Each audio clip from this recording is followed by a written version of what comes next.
that everybody taking care of everybody in society. Even those who don't agree with you, whether it's politically, theologically, and so on and so forth. When we talking about the concept Vegar Ze'ev in Keves, right? That a wolf would live with a sheep, that means that it's going to be mutual responsibility. Are we a responsible society? And when we say Aniyeh ircha kodmim, you got to take care of the people in your country, the people in your city. Let's say, for example, I don't know, let's say you will become a mayor or a governor, right? You need to take care of people of your state. You need to take care of people of the city. You don't need to worry about somebody else in Timbuktu. It's not your problem. You need to take care of them, because you are right now living in this society, not in that society. Because if you cannot fix your society, if you cannot create a just and a decent and a responsible society within you, why do you think you can worry about somebody else? You're not going to be able to. If you can't do it here, you can't do it anywhere else. And from an existential point of view, a person stands here in front of a very straightforward, simple, straightforward fact. There's no life outside your choice. Human existence takes place in an apparatus of actions. And the actions are what shape the person himself. In other words, your actions shape you. You don't shape your actions shape you. You need to come to terms with that. What you will do determine who you will be. You can't be a big righteous person if you're a murderer. And if you're a righteous person, you can't kill. That's the way it works. But what does it have to do? Take some. What does it have to do with our Mishpatim, with Parshat Mishpatim? Why the Torah Dafka had to start with the word Ve'elu Mishpatim? Mishpat, judgment, laws, is the point of balance of the world. That's why, almost in any culture, right, attorneys or anything with law has to do with a scale that is held in like this on perfect balance. In Kabbalah, the concept of mishpat, of judgment, is basically the balance point between chesed and gvura, just the middle path, right? Between giving and between limits or boundaries. The world could not, I'm sorry to all the, again, I'm not sorry, I don't apologize for that. That's the reality. But all the hippies and all the people who sells you the sloggings, which is very easy for you to believe those sloggings, need to realize one thing. The world could not exist only on love. All we need is love, is a very nice song by who? Beatles, very good. All you need is Narf, maybe, if you're pinky in the brain. But the world could not exist only on love. Because just as much as the world cannot exist on deen only. Deen means judgment. You do something, bam, on the spot. Cannot. So that's why when the world is being maintained by the balance, what's called the blima, right? Not too much expansion, not too much restriction, in a balance point, right? The call it moral philosophy sees in that a very important fundamental societal point. A society can only maintain itself as a society if there are laws and rules in place that would regulate the relationship or the interaction between people. If that society cannot regulate that, that's not a society, that's anarchy, that's chaos. You need to have some way to regulate things. Now,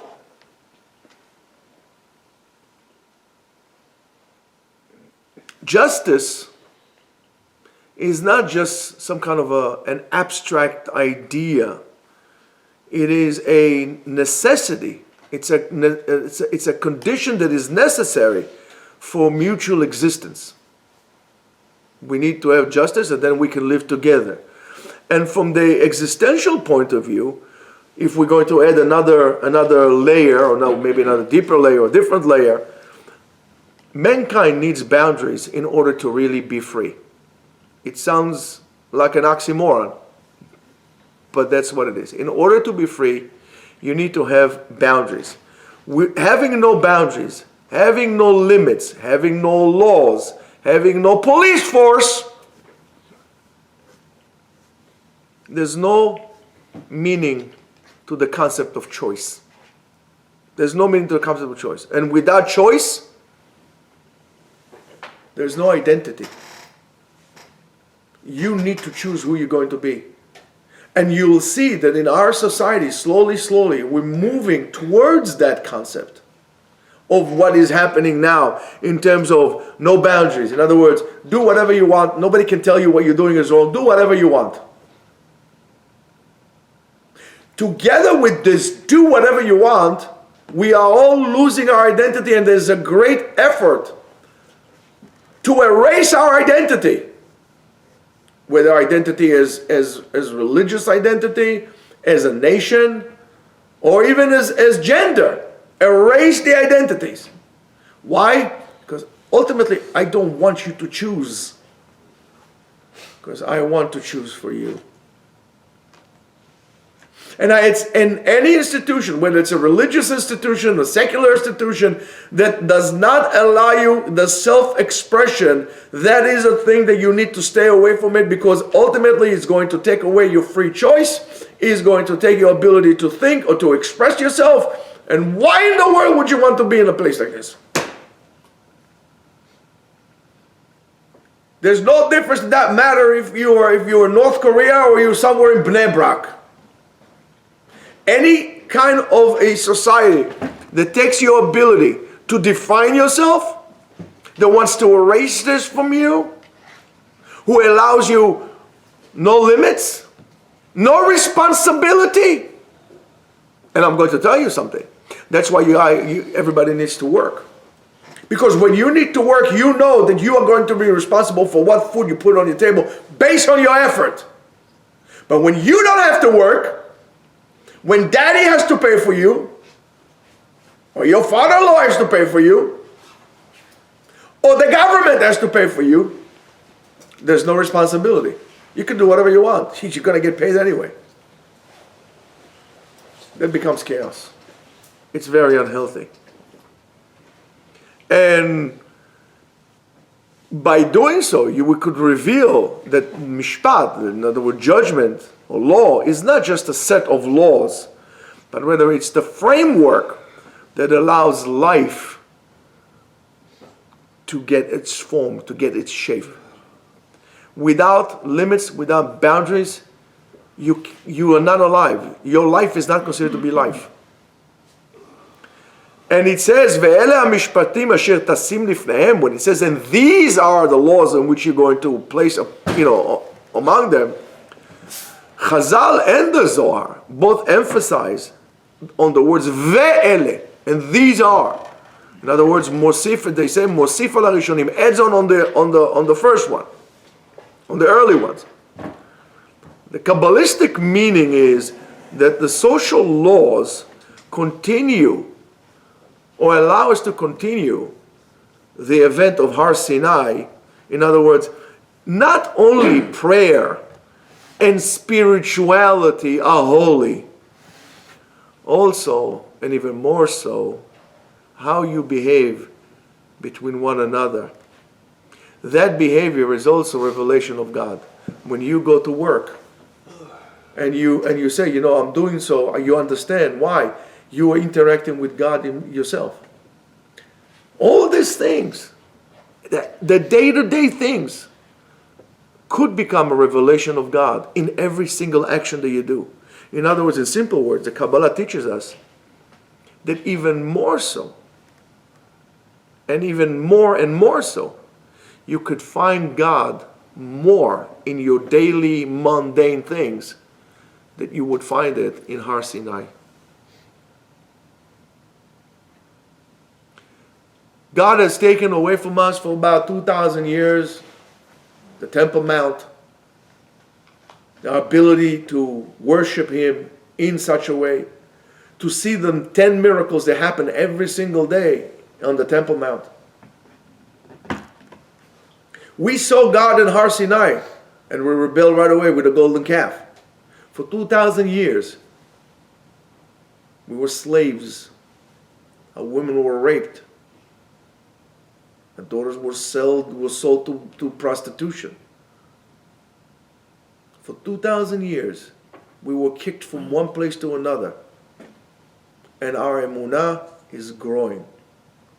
Because we realize that miracles are not a factor in developing a belief. Miracles is just a spectacular. Wow! And after that, you go back to your business. The true miracle, yes, we used to have 10 miracles every single day in the temple in Jerusalem.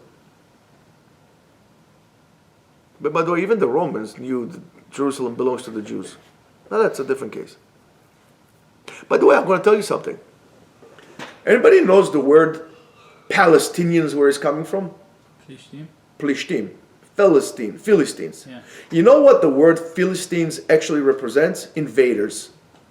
So by them calling themselves Palestinians, they are saying, yeah, we are invaders of the land. You should just know that. This is a side note. So now, before we spoke a little bit about it, but you have to understand, men, humans, is an entity that could create reality. Just as much God created this universe, we create our own reality. The laws of Nezikim, the laws of business interaction and so on and so forth, or damages, or torts, should I say, right? In this parasha, are based on a very deep idea. Mankind, a person, he is responsible to his actions and whatever comes out of him. Even if he did not have any intention to cause damage, right? Example, his ox gored somebody, right?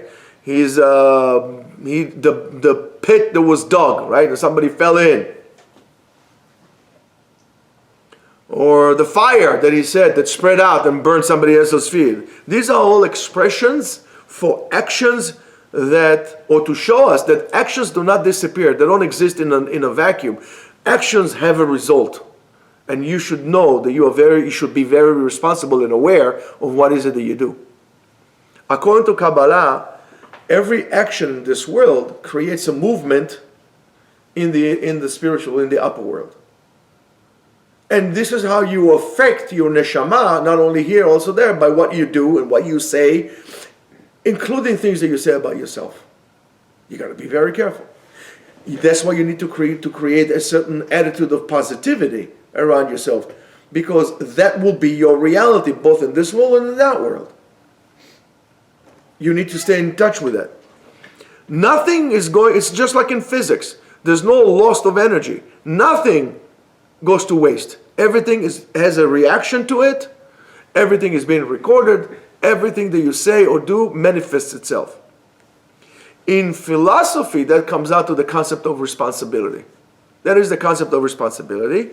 Human freedom has consequences. In other words, freedom is not free, right? And on an existential outlook to that, maybe this is the core of existence by itself. Mankind, or man, does not just do things, it just does actions. He becomes who he is through those actions. A cow will stay a cow. But a man can elevate himself into an angel almost, or to a beast. You become who you are through your actions. Don't waste your time. Be grateful. Be kind. And that's what the Torah, if you look at what it says, V'chi ma Kadosh Baruch Hu shoel mimcha. What Kadosh Baruch Hu wants from you? To be a person who looks for justice, takes care of the weak people in your society. That's what it is. God is not asking you to be a rabbi, an admor. He's asking you to do those things. You need to come to terms. It's responsibility. Every small Every small choice that you make, shapes you to who ultimately you're going to be. And at the end of the day, you are the total sum of all decisions that you made throughout your life. So I'm going to tell you this. You better make good decisions in your life. You better make good decisions to your life. And that goes to the little things, for the extra 5 minutes in bed when you arguments like, let's say you need to get up at 6 o'clock in the morning. So 6 o'clock in the morning is 6 o'clock, like 6:05. That small slack that you cut yourself, that small expression of laziness will drag throughout the whole entire day, and ultimately 50 years down the road, you're going to get a spiritual artery that is clogged with laziness. You got to be careful. And that brings us to internal slavery or freedom. The laws of the Eved Ivri, right, that looks like societal laws, right, really carry within themselves a very deep meaning, a very deep idea. Slavery is not just an external situation, like a physical situation. It is also an internal state of mind, internal state of being. A person could be free in this world and still completely tied up to fears and anxiety and so on and so forth, to habits, to dependency. Most people, and this is the trend that goes out throughout the world today, most people like to be dependent, whether it's handouts from government or daddy or whoever that is. Right? It's easy. Most people are slaves to illusions. They live in what we call, plain language, la-la land. Right? In Kabbalah, the Eved, the slave, symbolizes the neshama that goes down to the material world and actually ties itself to this material world. And the 6 years of slavery, of the work, these are the years of the tikkun. And the Shana Shvi'it, in the 7th year, what happens? He goes freedom. The philosophy sees from that a tremendous question on what is the essence of freedom. Is freedom lack of oppression? Is that freedom? Or the ability to stay loyal to yourself about who you are? I'm free to live my identity of who we are or who I am. So for example,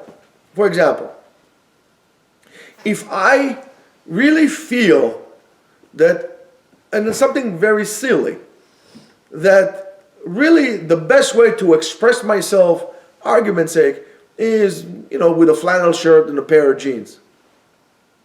If I'm not going to wear it because my neighbor is going to say, oh my goodness, this is a crazy family, therefore I'm slave to that idea. Of course, there's a certain responsibility of a person should look dignified. If you, argument's sake, feel that you best express yourself with a big gold chain on your neck, going without a shirt and with a Speedo, okay, that's a little bit irresponsible, but hey, even for those things, from an existential point of view, right, it makes it even more acute. True freedom is a process. There's no such thing, okay, hereby I nominate you free and just go free. That's what we did, or they did here in America, to the slaves that they had, the African people that they brought as slaves. And by the way, there were other people. We never talk about the Native Americans that were also sold into slavery. But when they did, they said, okay, you know what, guys? Today you're slaves, tomorrow you're free. They never bothered to transition that slowly, to give them the tools to deal with it. And in a way, That form of slavery continues today, that we want those people, we don't want to give them jobs. We want to give them handouts. And therefore to anybody else. And people say, why should I work? The government pays for me. You can't just be free, okay, today turn the switch. Freedom is a process. A person becomes free when he takes responsibility to his life. And in order to give somebody that freedom, you need to give him the tools to do so. And by the way, there's no difference if the guy is a slave or it's your child. You need to give your child the tools to be able to take responsibility in his life. If, for example, let's say you're 25 years old, mommy still makes your bed. Let's say you're 18 years old, you would not take the bus because you're always driving Miss Daisy. And you just say, oh, no, don't take the subway, don't take a bus, don't do this. You are basically creating a chaos for your kid, to your child, that the kid would not be able to assume responsibility. You can justify it in so many different things. You know, honey, don't worry, I'll do your bed, I'll fix your bed, I'll do your laundry, we'll get a maid for that. We'll do your laundry, we'll cook for you, we'll clean for you. You just do well in school. And you're not teaching the kid anything. You know why? Because later on in life, that's going to come to bite them. You need to tell your kids, listen, there is a way to do everything, and you need to start being responsible for yourself. Nobody needs to cook for you. Nobody needs to do your dishes. You don't eat something and you leave it in a sink. Wait for mommy to wash it. You need to change your sheets yourself. You need to wash your sheets yourself. You need to wash your clothes. You need to fold it. You need to put it away. You need to be responsible. That's why God took Bnei Israel for 40 years in the desert to learn, to teach them how to take care of themselves. If they would have gone straight from Egypt into the land of Israel, they would collapse. They would have collapsed. And this is true on an individual level and on a national level. When you have a state that is always wanting to get handouts from another country, this country is not a free country. Because the other country will say, you want me to help you? Okay, you got to do this. Just like Yosef did to the Egyptians in Mishpatim. You want me to give you food? Ain't not a problem. Give me the money. You don't have money? Give me your land. You done with your land, with your houses? That's okay. You be my slave now. That's the way it works. That's the way it works. As therefore, a person needs to understand that you become free when you're taking responsibility over your life and when you take responsibility over your choices and your decisions, and you assume full responsibility on who you actually became. You don't blame anybody else. You don't blame mommy or daddy or your teacher or your Rebbe or God. You have somebody to blame on? Go look at yourself. Blame yourself. It was you who made it. You made those decisions. So now we're talking about coming to what is called midah keneged midah. This against this, which is a very famous statement, and most people don't understand that, right? And that's what I call the law of reflection. The Torah tells us, eye for an eye, right? And tooth for, that's, most people say, okay, you pulled my eye, I'll pull your eye. It doesn't work like this. That's not what it is. That eye for an eye really expresses a deeper idea than just, let's say, a pure revenge. In Kabbalah, that's the law of balance, where reality gives back the person whatever you created. In other words, reality is the wave in which whatever you throw into the ocean washes it back to you. It's like us. We threw all the garbage into the ocean. I don't think there's a place in the world today that you're not going to go on any shore and you're not going to find plastic. We threw it all in the ocean, it all comes back to us. You create a bad world, it's going to come to haunt you, right? As they say, karma is what you put into the world. You pour into this world and the world pulls it back into you. Whatever the energy, the attribute that you put into this world is coming back to you in many different shapes and many different forms. In philosophy, that's a very moral law, right? A person lives in a world that has certain meaning to it, a world in which actions create order or break order. right? And you violate the law, you create chaos. I mean, all you need is one guy to close an intersection to create accident and to create chaos. So we saw it today, right? Yeah. From a existential point of view, this is an internal law. Any damage or any blemish that you cause in somebody else, right, changes not only the person in which you cause the damage to, but also you. It changes you as well. That's why it's very important to abstain from seeing all these things that would make your heart numb to that.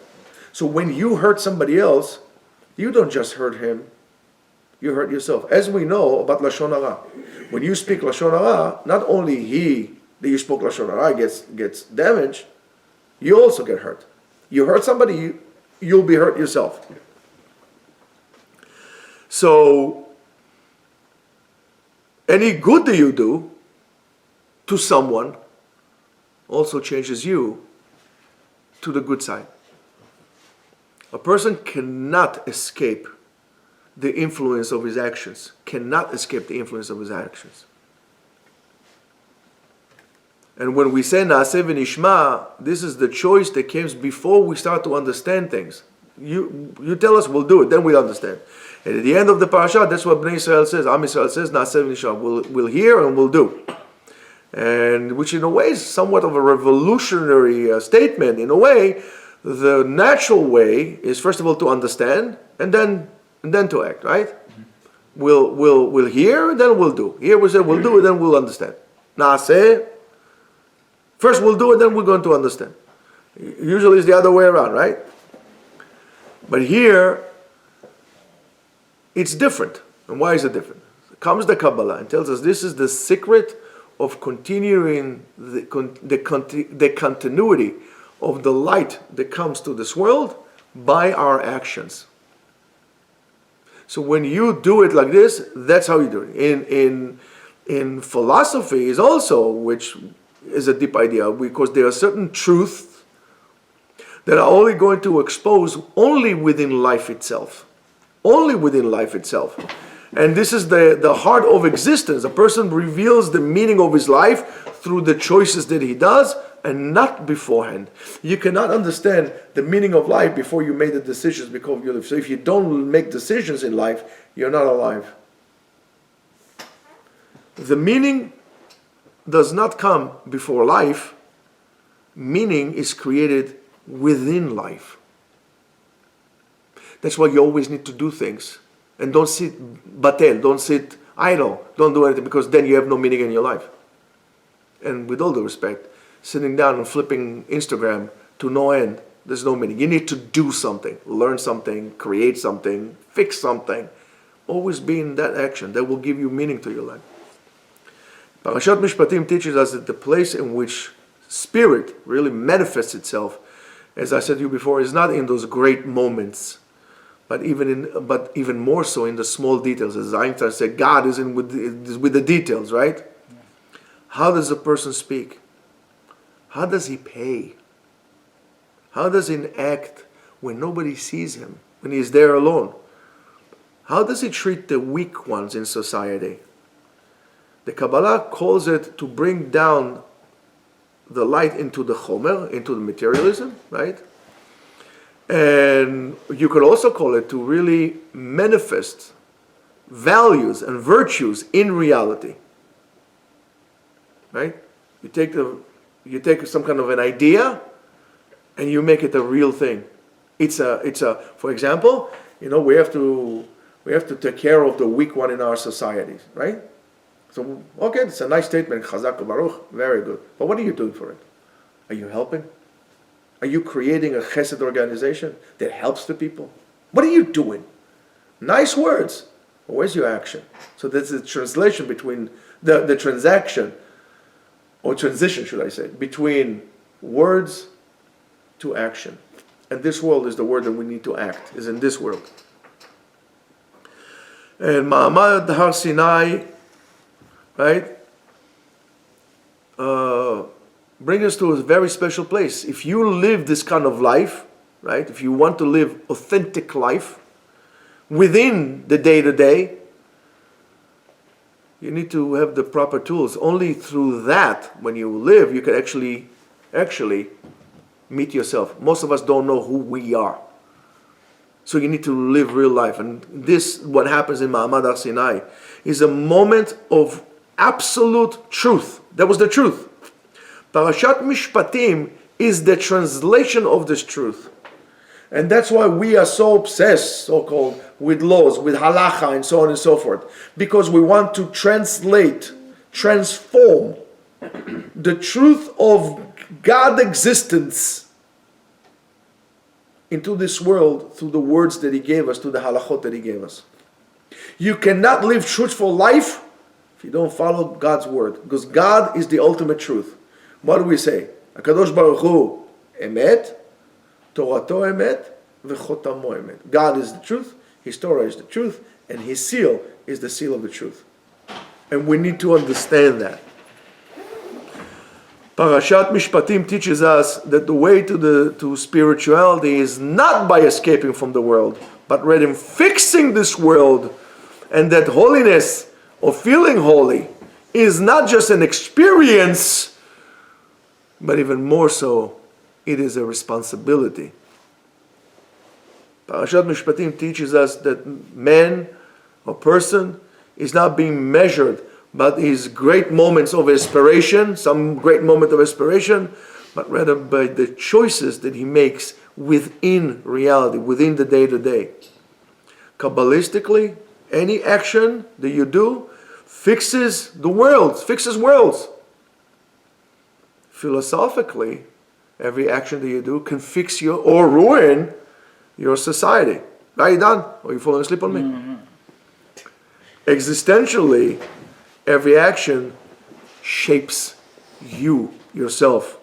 And in the deepest point, there is only one idea, and a very deep idea. A person is not just a person that lives in this world, but rather a person that builds it. And by building this world, by fixing this world, also builds himself. Shabbat Shalom.